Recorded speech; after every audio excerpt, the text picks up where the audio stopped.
में से बहुत से लोगों की H-1B वीजा के रिन्यू को लेकर भी लंबे अरसे से एक डिमांड थी। डोनाल्ड ट्रंप ने कहा तुम्हारी डिमांड की ऐसी तैसी, या तो रोकड़ा लाओ और नहीं तो भाग जाओ यहां से। अब ये निर्णय लिया गया है कि अमेरिका का वीजा तुम्हारी औकात से ही बाहर कर देंगे। मोदी के विश्व गुरु होने की सारी डपोर शंखियों को तिलंगी बना दिया है अमेरिका ने। याद कीजिए, आज से 10 साल पहले अमेरिका यात्रा पर मोदी ने वॉशिंगटन में गाल बजाकर कितना बड़ा ढोल पीटा था। खुद भाजपा ने इस वीडियो को पोस्ट किया था। H-1B वीजा को रिन्यू करने के लिए आपको अमेरिका से बाहर नहीं जाना पड़ेगा। अरे रिन्यू छोड़िए महाराज, $1 लाख नहीं दिया और अमेरिका में पकड़े गए तो हथकड़ी बांधकर फेंक देगा अमेरिका। नमस्कार, आदाब, सत श्री अकाल, जय भीम, जोहार। मेरा नाम है नवीन कुमार। नरेंद्र मोदी की स्थिति विश्व राजनीति में किसी विदूषक की तरह हो गई है, किसी जोकर की तरह। टैरिफ विवाद के बाद अमेरिका से H-1B वीजा धारकों को बाहर करने की जो पॉलिसी ट्रंप ने साइन की है, वो मोदी की नीतियों की लाल कालीन के नीचे बहते कचरे को और बेपर्दा करके रख देगा। भाड़े के लोगों से ताली पिटवाने की भूख और उस पर मगन होने की लालसा में नरेंद्र मोदी ने भारत जैसे स्वाभिमानी देश की स्थिति इतनी दयनीय कर दी है कि ट्रंप जैसा लफंगा भी उसे लताड़ कर चल दे रहा है। और भारत का चुप्पा प्रधान घड़ियाली आंसू रोता रहता कि देखो मेरी मां को गाली दे दी। भारत माता के बदन से जो कपड़े उतरते जा रहे हैं, यह मोदी को दिखाई नहीं देता। सोचिए कि टैरिफ से अभी तक भारत को $35 बिलियन का झटका लगा, $35 अरब। और अब अमेरिका की आईटी कंपनियों ने मेल करके बोल दिया कि जो जहां है 24 घंटे में अमेरिका लौट आओ, वरना कभी लौट नहीं पाओगे। भारत के हवाई अड्डों पर भगदड़ मची हुई है। H-1B वीजा धारक किसी भी फ्लाइट से कितनी भी कीमत देकर बस अमेरिका पहुंच जाना चाहता है। बिके हुए टीवी चैनलों और अखबारों के पालतू लठैत संपादक, एंकर, पत्रकार जनता को बता रहे हैं कि इससे भारत का फायदा है, परेशान होने की जरूरत नहीं है। टैलेंट आएंगे, टैलेंट। यहां के टैलेंट पर लाठियां बरसाने वाली पुलिस से नजरें फेर लेने वाले चैनलों के जालिम संपादकों को शर्म नहीं आती कि कह रहे हो टैरिफ से भारत का फायदा है। अमेरिका में H-1B वीजा पर नौकरी कर रहे भारतीयों की संख्या लगभग 5 लाख है। उनकी औसतन सालाना आय $55,000 यानी लगभग 48 लाख रुपए सालाना है। एक अनुमान के मुताबिक इनमें से आधे से ज्यादा को भागना पड़ेगा, क्योंकि जिस स्किल मार्केट में वो खपे हैं उसे अति उच्च कुशलता का मानने से इनकार कर दिया है डोनाल्ड ट्रंप ने। अगर 2-2.5 लाख भारतीय भी यहां आ गए तो उन्हें देने के लिए मोदी सत्ता के पास नौकरी या काम नहीं है। भारत में तमाम बड़ी आईटी कंपनियों ने 36,000 से ज्यादा नौकरियों की कटौती की है। छोटे मोटे रोजगार धंधे छोड़ दीजिए। मोदी की हिम्मत नहीं हो रही है कि वो ट्रंप की आंख में आंख डालकर कह सके आप हमारे देश के टैलेंट के साथ इतना भद्दा खिलवाड़ नहीं कर सकते हैं। जो लोग भी H-1B वीजा पर अमेरिका गए हैं उनमें से हजारों डॉक्टर हैं, इंजीनियर हैं, प्रोफेसर, MBA, चार्टर्ड अकाउंटेंट, वकील, आईटी सेक्टर के लोग हैं। अब उन्हें नौकरी देने वालों को 100 गुना ज्यादा यानी $1 लाख की वीजा फीस भरनी होगी। $1 लाख मतलब 88 लाख रुपए लगभग। अब सोचने की बात यह है कि जब H-1B वीजा धारकों की औसत आय ही $55,000 है, वहां कोई भी नौकरी देने वाला $1 लाख की वीजा फीस देगा क्यों? तो उन्हें मजबूरी में अमेरिका से भागना होगा। और भारत में रोजगार है नहीं। मोदी ने पिछले 11 साल में कुछ और किया हो या न किया हो, देश को नौजवानों के नर्क में जरूर तब्दील कर दिया है।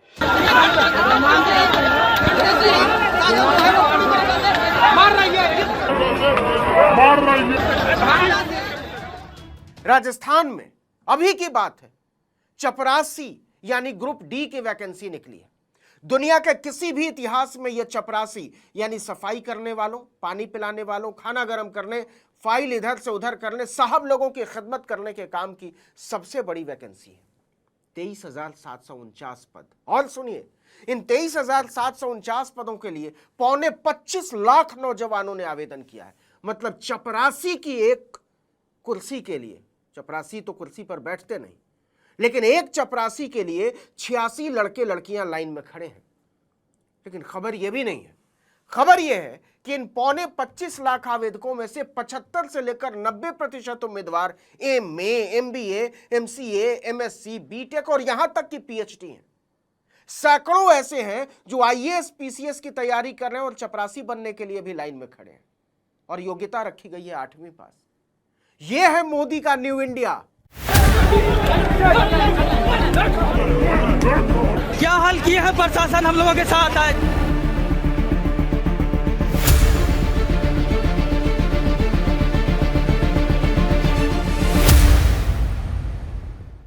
अब आप ही बताइए कि इन तस्वीरों के बीच अमेरिका रिटर्न भारतीयों का क्या भविष्य नजर आता है आपको। लेकिन मजाक की इंतहा इतनी ही नहीं है। G20 शेरपा अमिताभ कांत ने ट्वीट किया है कि अमेरिका भारतीय टैलेंट को खो रहा है। मतलब कुछ भी। इस आदमी से, जो कि मोदी सरकार का दलाल है, पूछा जाना चाहिए कि अगर वाकई उनकी प्रतिभा की भारत में कोई कद्र और गुंजाइश होती तो अमेरिका जाते ही क्यों। अमेरिका से कितने लोग भारत आ रहे हैं काम करने, इंग्लैंड से कितने लोग आ रहे हैं, ऑस्ट्रेलिया से कितने आ रहे हैं, फ्रांस से कितने आ रहे हैं, बताना चाहिए। दरअसल नरेंद्र मोदी की नफरत और घृणा की राजनीति ने भारत को एक भयानक दलदल में धकेल दिया है, एक ऐसे अंधकार में जहां किसी का भविष्य सुरक्षित नहीं है।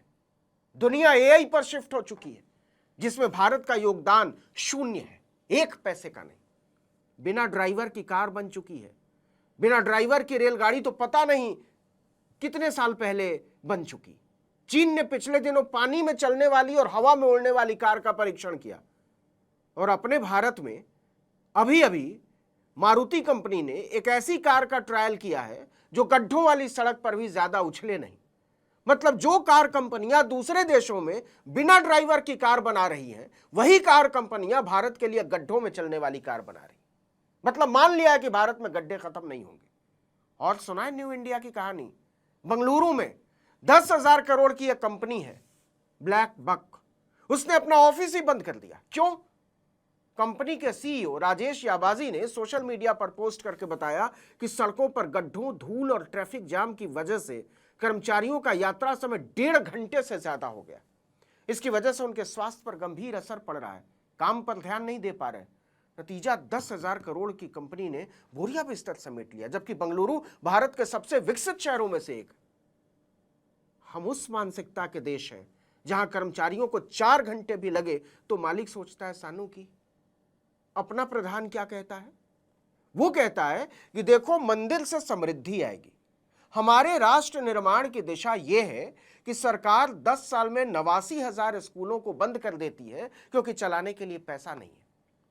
और इलाहाबाद में नहाने धोने के कार्यक्रम कुंभ पर 6,500 करोड़ रुपया फूंक देती है। हम ऐसे देश हैं कि स्कूलों को बचाने के लिए चवन्नी खर्च नहीं करते। देश के आधे से ज्यादा कॉलेजों में पंखे नहीं है चालू हालत में, कूलर एसी छोड़ दीजिए, कंप्यूटर जाने दीजिए।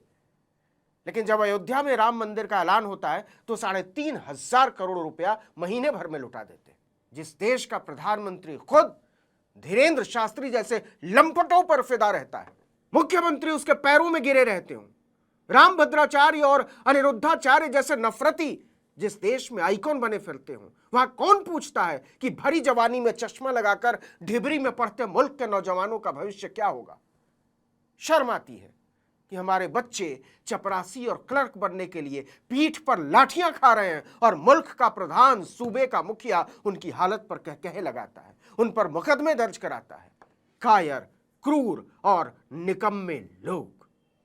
इस वीडियो में इतना ही, लेकिन अगर आपने आर्टिकल 19 इंडिया को अब तक सब्सक्राइब नहीं किया है तो फौरन कर दीजिए, बेल आइकॉन दबाइए, घंटी जैसी आकृति, लाइक कीजिए और कमेंट करके बताइए हमारा वीडियो आपको कैसा लगा। हमारा ट्विटर हैंडल है article19_India और मेरा ट्विटर हैंडल है नवीन जर्नलिस्ट। नमस्कार।